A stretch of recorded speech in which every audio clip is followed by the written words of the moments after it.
1,000 GIs stationed in Germany to deploy to Romania, 2,000 based in the U.S., sent to Germany and Poland. The Pentagon's announcement comes as part of that response to a massive Russian troop buildup on three sides of Ukraine's border. The United States will soon move additional forces to Romania, Poland, and Germany. I want to be very clear about something. These are not permanent moves. They are moves designed to respond to the current security environment. Moreover, these forces are not going to fight in Ukraine. For more, let's go to Washington correspondent Kethevane Gorjestani. Kethevane, this is on top of the 8,500 troops that are on standby.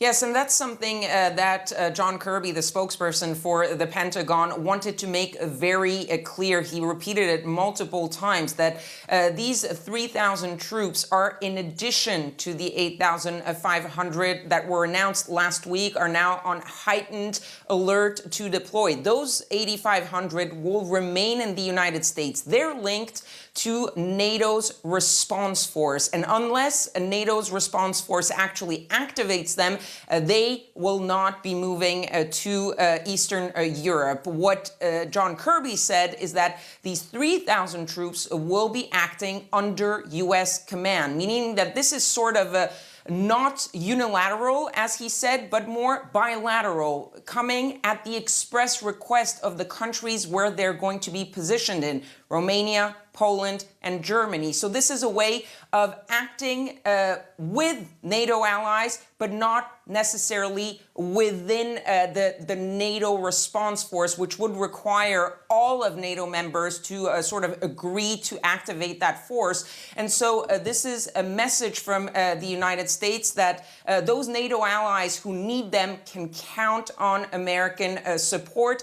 John Kirby also welcoming the fact that other European countries, other NATO allies, are sort of going through the same process. The UK, France, Spain, the Netherlands, all thinking or announcing possible troop movements to that eastern flank. And this is what their emphasis is on. Not permanent. It could change, it could be reduced, it could be augmented, but what they want is to be ready for any possible scenario.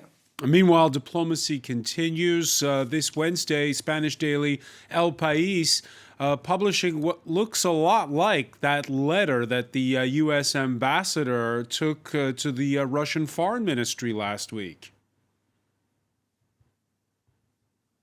Yes, and the United States is not denying that this is an actual letter. John Kirby was actually started his press conference at the end of his introductory remarks. He made a point about that. He said, we did not leak that document, but now that it's out there, it proves to you that what we've been saying all along is actually true, that there is no daylight between our public statements and our discussions privately with the Russians or with our allies. So he sort of played it off and used it to the U.S.'s advantage, basically saying that, well, we don't usually do this. We don't like leaking these documents. We've asked the Russians not to leak their own documents. But if you're going to put it out there, this just shows that we have nothing to hide, that this is what we've been saying all along. There are non-starters, the open door policy of NATO, for example, but there are also areas on which we could potentially have a diplomatic discussion with the Russians,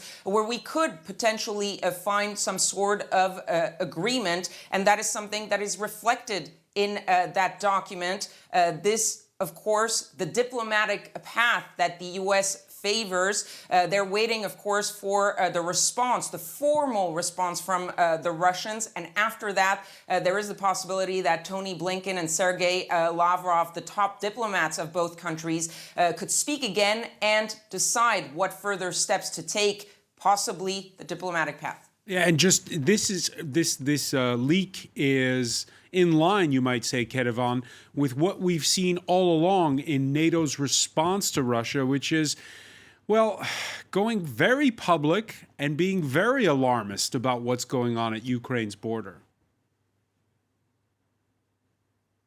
Yes, and it seems to be a strategy that is common to those NATO allies and to the Americans, which is trying to put everything out there so that there is no sort of disagreement or misunderstanding. That's long been the U.S.'s strategy with the Russians. Put all the information out there and don't let the Russians be able to use any potential misunderstanding to their advantage, not let the Russians put out any misinformation. So the more information and the more those positions are public, the less they feel the Russians have an upper hand to try to maneuver or use it at their advantage. So that's why you're seeing the response to the leak of those documents being like, well, we're fine with it. That's not how we would have done it, but it really doesn't bother us because we want to make everything very clear. And this shows that we are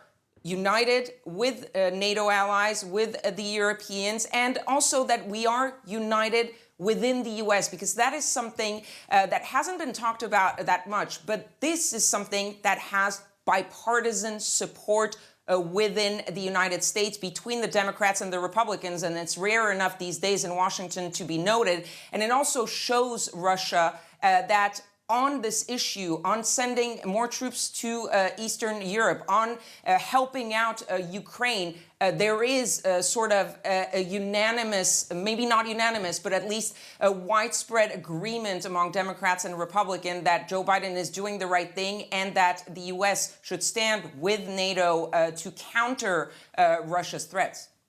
Kethevane Gorjestani reporting live there from Washington.